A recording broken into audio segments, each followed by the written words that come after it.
What's going on, everybody? It's your boy C-Zar, and we are talking about 3 different Grayscale trusts today with a little hint of CONY on the side. Probably some Coinbase too.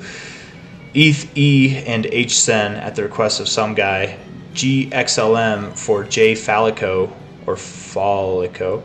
And then CONY for NY Acoustics. We're doing that for you. All right, so ETH, HSEN, GXLM, and then CONY to finish it up, with probably some Coinbase in there too. In fact, the CONY analysis will probably just be Coinbase analysis, but we'll see. ETH looking a little bit rough, isn't it? 21.57 week after week, taking it down a notch. Last month down 21%. I don't know, man. That's crazy. I mean, for what this chart's worth, I wonder. Hold on.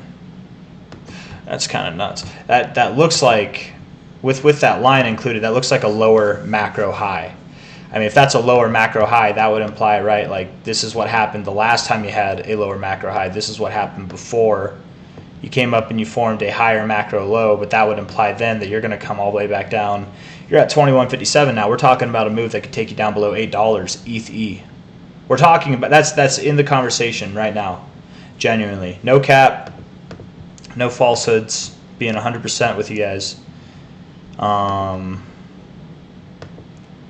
to low, 886 tipped. Okay, I have a little faith in you. I have a little faith.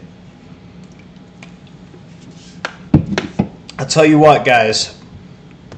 Busting through your 618 like that and going all the way up to your deepest retracement possible on your first attempt, that's not a bad look. I don't like where you're at, and I don't like the rejection you're at, but who knows? Maybe it's called for. Maybe a rejection here is called for, and then you just come up. That could happen. As long as you're holding above this 618 at 1940, which as of right now you are, you could even go lower than your most recent low, you're okay. As long as you're above 1940. That took a dramatic turn, didn't it? Talking about prices below $8. However, yeah, man. I mean, if you don't hold 1940, you're looking for 1120 to $8 essentially. And oftentimes when you see a deep pullback like that from a deep retracement, you do wick a little bit below the 236. So really, prices below $8 could be on the table if you close a week below $19.40. If you do that, I mean, you're screwed at least down below $12, man. Probably.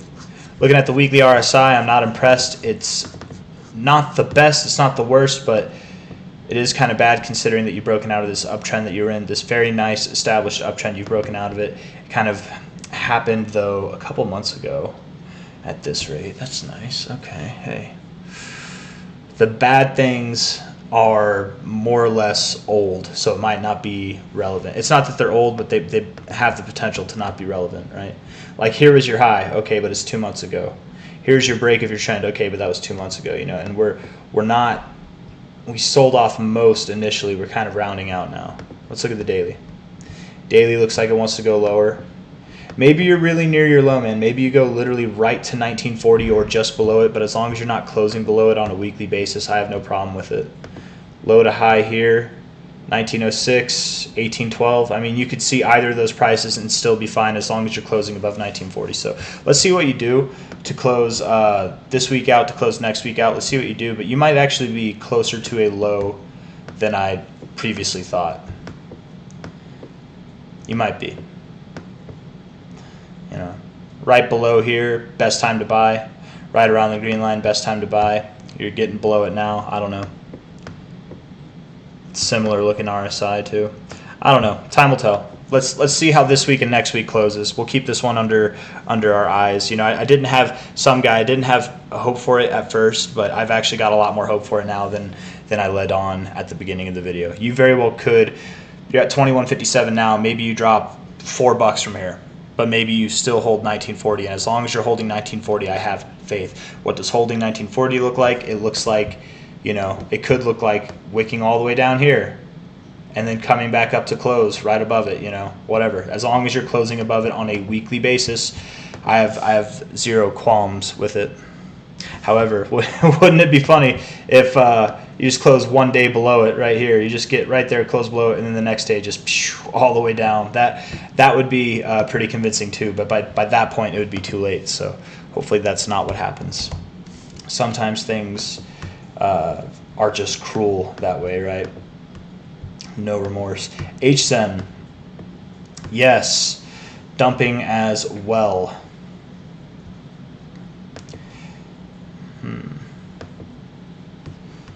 Hitting that 886 as well, huh? Ain't that nice? All right, yeah. I mean, same kind of rules, right? If this is a fib to be respected, and I'm definitely assuming that it is, 367 would be a key area to hold at that rate. I think it's respected, but I'm not 100% sold on it. 367. Yeah, okay. Yeah, 365, 370. Hold that area. You're at 431 now. Hold 365 to 370. Again, you can wick below it. That's okay. You can go below it. Just don't close below it on a weekly basis. Right? As long as you're holding that, I have no problems with you. Yeah, that'd be kind of perfect actually. However, if I'm wrong, if you do close below 365, let's say, let's draw a line in the sand on a weekly basis, you close below 365, well, you're going down a whole nother $1. And likely a little bit more than that even. You might go all the way down to 180. Anyways, that's just based off the fibs and relative price areas of resistance, which could turn into support. Yeah, anyways, that's HSEN. I hope that makes sense. Down is what I think for now. Down, hold 365 to 375, hold that area, HSEN. GXLM, Grayscale, stellar lumens, man. $37, looking kind of weak on the weekly RSI. Kind of not weak, actually. Like normally I would say yes, but if you put a line right at where you're at now, you've found support and you've actually gotten higher lows each time, of which this could be a setup for a higher low. Maybe you've bottomed out. That's a nice bottoming looking week last week. Let's see what you've done here. Relative low to high. 618 tipped it, bro. You're looking great. Get above $43. You're at $36.90 right now. Get above $43.02. Close a week above there. That'll solidify that this is your low. That'll solidify you onto greater things. And what do I mean by greater things? I'm talking about prices that take you from where you're at now at $36.90 all the way up to $85, $111, new all-time highs, right? That is how critical, in my opinion, $43 is right now. Close above $43. We can start to talk about it. The next task would be to close above $51. And once you do that, it's on, bro. $43 is the first step. Convince me that's your low. $51 is the next step. Convince me that you're ready for these highs. Yeah, that's that. And let's finish this bad boy up with CONY. So if that wasn't clear for GXLM, I think you're moving up. But I'd like to see you close above $43. CONY, looking like it wants to move down. What's Coinbase looking like? Looking like it wants to move down as well. Yeah, we'll see you at around 180 to 160, maybe even 150 for Coinbase. Yeah, could happen. 180 to 150 with the emphasis on that 160 to 150 area, which would imply that you go down as well.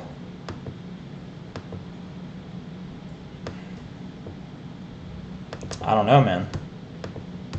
At this rate, depending on how tomorrow closes, if you close below the 618 on your first pass here, you really could see a 30% drop or more in this thing. 35%, 41%, $12.70, $15.25 on the table. Potentially you go as low as 1977 or 1875, as low as a 8 to, or let's call it a 9 to 14% drop. What's Coinbase gonna do if it drops?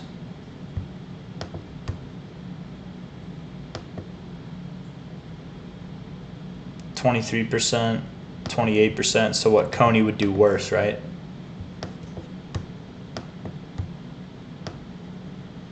All right, yeah. So we're looking at $15, 15 to 12.60, somewhere in that range, man. For CONY, new lows. That's what I'm thinking. Anyways, guys, that's all I got for you. If you like the video, hit that like button. Subscribe if you want to see more. Thank you all for coming. No, we did not talk about BCHG or LTCN today, did we? Nobody requested it, and I think that's okay. You know, we talk about it enough. Somebody said, "I know you hate talking about BCHG." You guys, I love talking about Grayscale trusts, even though I don't own them, and I don't. And people, a lot of you seem to be so astounded whenever I say I don't own it. It's just not for. I don't own 90% of the things I talk about on this channel. You know, they might interest me, and I still don't own them. I don't have the need or the desire to be in everything that I talk about. And the reason why I don't hold Grayscale Trust is because it's a derivative. That's, like, simply put, it's not that I don't like it just because I don't own it. I want to see these things do well. I want to see you guys make money. I know, you know, I'm a facilitator of what my audience wants to see, right? And I know a solid bit of you guys came over here from Ethan Gallstad's channel. Shout out to Ethan Gallstad, the man, the myth, the legend. And I know some of you just found your way through other means as well, but you know, specifically for the Grayscale channel, I'm happily obliged to cater to this. You know, it doesn't offend me, or I don't know, man. I'm losing my words here. It doesn't upset me to talk about Grayscale Trust. I'm even pulling up BCHG right now, and nobody even requested it. You know, but no, I don't hold any because it's a derivative. I'd rather hold the underlying asset instead of the derivative. That's just my personal choice. 618 is probably where you're gonna go, man. We'll see you down there at about $8 or lower. I think you're going there, BCHG. I think it's becoming more evident day by day. I know some people were doubting me. I was doubting me, man. On this high here, I wasn't. I guess more on BCH I was doubting. BCHG, I've been pretty confident that you would go up a little bit higher from last week's close. I thought that we might carry out Tuesday or Wednesday. I thought we'd go a little bit higher than that, but we did go a little bit higher, and we've rejected. That to me is definitely the high, a lower high of these lower highs, and we're going now to form our next lower low, which, hey, coincides very well with the 618 at $8.07. So we'll see you down there, BCHG. I think you're going down there. LTCN, just for funsies. Man, didn't even actually move up really, did it? Wow. You just dumped straight off. See, in this, I remember saying for LTCN, I remember saying that I would expect that you go up here, but if I'm wrong in that and you just reject from here, that would be a rough rejection to have, because you're rejecting the 50 area, you're rejecting the 0.5 area here. You would likely go to this line rather immediately. So we'll see you, man. Yeah, I was thinking that there was hope for $21 to $23 to be the low, but LTCN, sorry, I think you are going to $16. $16 to $19, somewhere in that range. I think you are. This rejection here says it to me. You're not even strong enough to form a proper lower high. Like I don't know. Unless you get some kind of weird bounce right here, that would be, that could be your saving grace. But still, this isn't low enough for your low, in my opinion. I think LTCN wants to go lower. I think it does.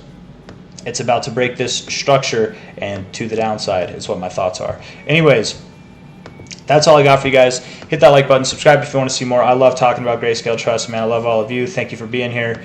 What was it, man? There was something else that somebody said. Man, I did not pause the music. Oh, wait, I did.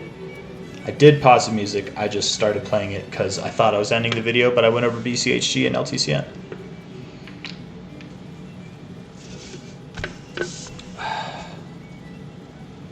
I don't know, man. Yeah, I don't mind talking about these guys. I like doing charts. I like doing this YouTube channel, and I'm happy to do it if it's what you guys want to see. So you request videos, I'm happy to fulfill those requests. I got nothing else to say. So take care. See you on the next one. Bye-bye. Rock on.